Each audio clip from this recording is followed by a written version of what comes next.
Ayan, natatawa po ako sa title ko. Siyempre, unang-una natatawa po ako sa mga comments. No, although hindi naman po natin mapiplease ang lahat. Mismo sila Kalingap, Rob, Ate Edna, sinabing, no to bashing.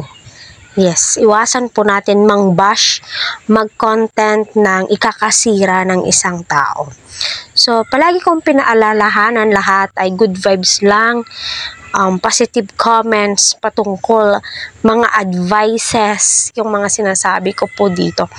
Natatawa lang po ako, kulang na lang yung iba, ay sapakin itong si Erica.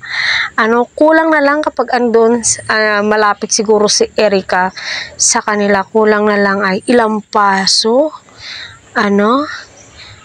sa bunutan, no? So, yes, no? Bagong taon na, sa susunod na mga araw, magmahalan po tayo. Iwasan po natin yung mga negative. Lalong-lalo na po, sa mga nababasa ko.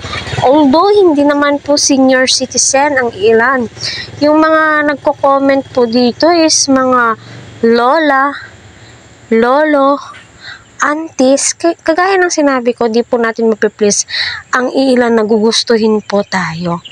Bagkos, huwag po tayong magko-comment na hindi ka nais-nais sa kapwa po natin kasi magre-reflect po ito kung sino po tayo at magre-reflect po ito sa mga apo po natin, sa mga anak po natin kung gaano tayo kabastos.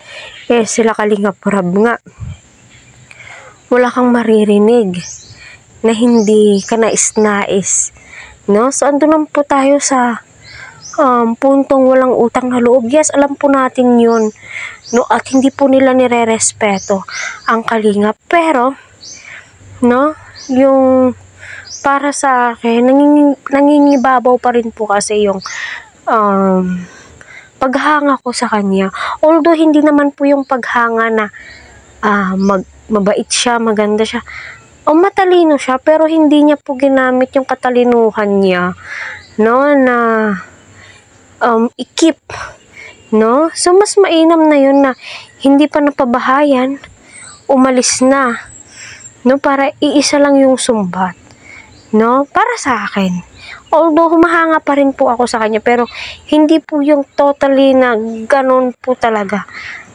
So alam naman po natin kung gaano tayo pinasaya, pinakilig, pinahanga ng pamilya niya, no?